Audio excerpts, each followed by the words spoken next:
ఆంధ్రప్రదేశ్ రాష్ట్రంలో ఉన్నటువంటి చేనేత జీవితాల్లో వెలుగులు నింపేందుకు గౌరవ ముఖ్యమంత్రి వర్యులు నారా చంద్రబాబు నాయుడు గారు, గౌరవ మంత్రివర్యులు శ్రీ నారా లోకేష్ గారు, ఉప ముఖ్యమంత్రి వర్యులు కొనెదెల పవన్ కళ్యాణ్ గారు చేస్తున్నటువంటి కృషి అభినందనీయం, అమోఘం. ఇవాళ చేనేత కార్మికులు కరెంటు బిల్లులు కట్టుకోలేక చాలా ఇబ్బందులు పడేటువంటి పరిస్థితి గతంలో మేమంతా కూడా చూసాం. ఇవాళ కూటమి ప్రభుత్వం అధికారంలోకి వచ్చిన తర్వాత గౌరవ మంత్రివర్యులు శ్రీ నారా లోకేష్ అన్న గారు చేనేతలకు చిత్తశుద్ధితో మరి అన్ని రంగాలలో ఉన్నటువంటి వాళ్ళందరినీ కూడా ఆదుకోవాలనేటువంటి లక్ష్యంతో చేనేత కార్మికులను తన నియోజకవర్గంలోనే కాకుండా రాష్ట్రంలో ఉన్నటువంటి అందరి కార్మికులని కూడా దృష్టిలో ఉంచుకొని ముందుకు సాగడం అనేది నాయకత్వానికి మరి నిదర్శనం. చేనేత జీవితాల్లో వెలుగులు నింపుతున్నారు.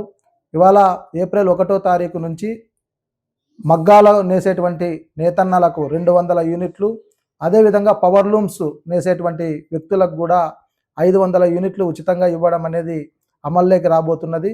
అందుకు అనంతపురం ఉమ్మడి జిల్లా తరపున ఆంధ్రప్రదేశ్ రాష్ట్ర పద్మశాలి కార్పొరేషన్ తరపున కూడా మేము ప్రత్యేకమైనటువంటి కృతజ్ఞతలు తెలియజేస్తున్నాం.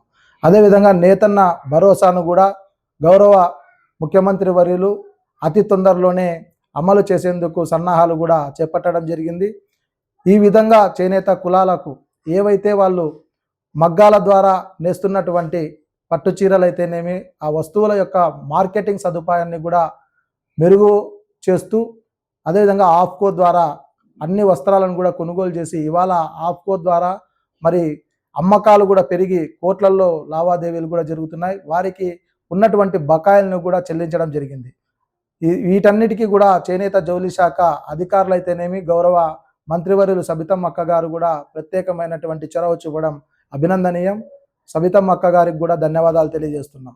ఇవాళ అనంతపురం నగరంలో చుట్టుపక్కల వివిధ గ్రామాల నుండి కూడా వచ్చి నివాసం ఉండి వ్యాపారం చేసుకోలేక చాలా ఇబ్బందులు పడుతున్నారు. అటువంటి వారందరికీ కూడా ఉపాధి సౌకర్యాన్ని కల్పించాలని చెప్పేసి మా అనంతపురం నియోజకవర్గ గౌరవ శాసనసభ్యులు శ్రీ దగ్గుపాటి వెంకటేశ్వర ప్రసాద్ అన్నగారు కూడా మరి శాసనసభలో కూడా మాట్లాడి మరి మార్కెటింగు, అదేవిధంగా ఈ వస్త్ర వ్యాపారం డెవలప్మెంట్ చేయాలనేటువంటి గార్మెంట్స్ పరిశ్రమను తీసుకొని రావాలనేటువంటి ప్రతిపాదనను కూటమి ప్రభుత్వం ముందుంచడం మాకు చాలా ఆనందంగా ఉంది.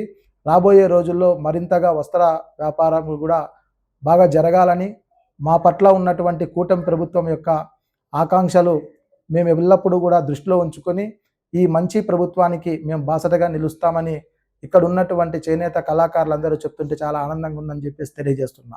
నా పేరు పోతుల లక్ష్మీ నరసింహులు, ఆంధ్రప్రదేశ్ పద్మశాలి సంక్షేమ మరియు అభివృద్ధి కార్పొరేషన్ రాష్ట్ర డైరెక్టర్.